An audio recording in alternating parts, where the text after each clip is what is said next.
Moyen de se séparer du péché qui vous enterre si tant, de ce péché qui vous gangrène si tant. Vous savez, des fois, quand un homme est malade, on regarde premièrement aux médecins, on regarde premièrement aux hommes. Mais j'aimerais vous dire que la plus grande des maladies, ce n'est pas le sida, ce n'est pas les cancers, mais c'est le péché. Il n'y a qu'à regarder les guerres qui sont dans le monde. Ce n'est pas à cause d'une maladie.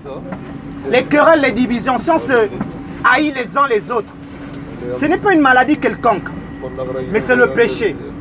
Et je suis venu vous dire que aujourd'hui, si vous prenez la ferme décision de donner vos vies à Jésus-Christ, de croire en Jésus-Christ, il vous affranchira du péché.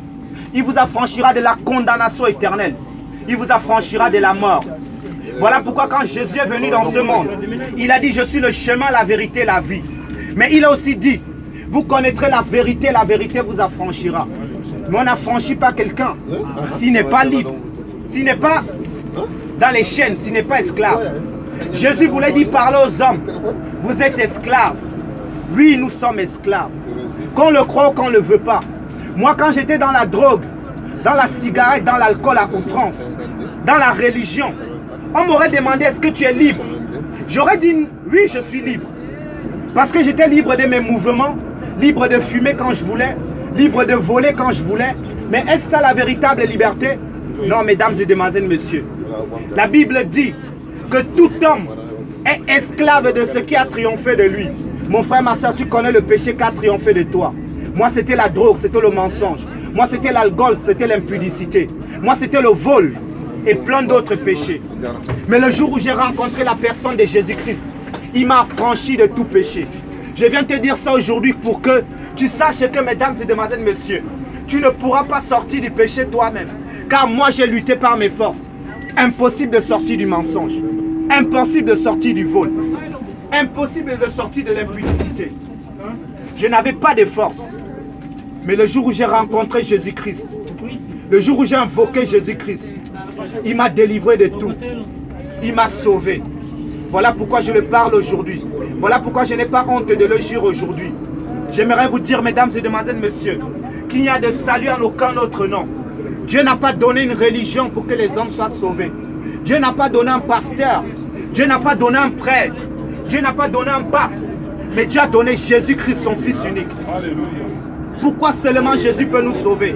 Parce que, mesdames et demoiselles, messieurs, nous sommes tous pécheurs. Et aucun pécheur ne peut payer pour les péchés d'un autre pécheur. Il faut que celui qui paye pour les péchés du pécheur, lui-même soit sans péché. Et Jésus-Christ est le seul qui est sans péché. Le seul qui n'avait jamais péché. Voilà pourquoi il était le seul qui puisse payer pour les péchés des hommes.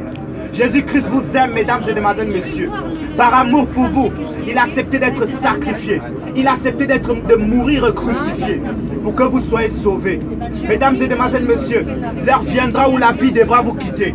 Mais la question à se poser, quand vous quitterez ce monde, où iront vos âmes? Où ira ton âme? Laisse-moi te dire que le choix, tu peux le faire. Ce n'est pas ta famille qui choisira pour toi. Ce n'est pas ta femme, ce n'est pas ton mari. Ce n'est pas tes amis. Mais Dieu a laissé le choix à tout homme de choisir où il ira après la mort. Laisse-moi te dire, mon frère, ma soeur, que ceux qui iront en enfer, ils auront fait le choix. Ceux qui iront également au paradis, ils auront fait le choix. Voilà pourquoi la Bible dit, Dieu a mis devant nous deux chemins. Le chemin de la vie et le chemin de la mort. Mais Dieu, dans son amour, il conseille à tout homme de choisir le chemin de la vie. Et ce chemin de la vie que Dieu conseille à tout homme de choisir, c'est Jésus-Christ de Nazareth, le chemin, la vérité, la vie. Mesdames et demoiselles, messieurs, recevez le don gratuit de la vie éternelle que Dieu vous offre aujourd'hui, que Dieu vous donne aujourd'hui. C'est là en Jésus-Christ. J'aimerais vous dire que tout homme qui est séparé de Dieu ne vit plus, mais il existe tout simplement. Pourquoi? Parce que Dieu est la vie. Et tous ceux qui sont séparés de la vie ne vivent plus. Voilà pourquoi Jésus a dit que celui qui il est la lumière du monde. Et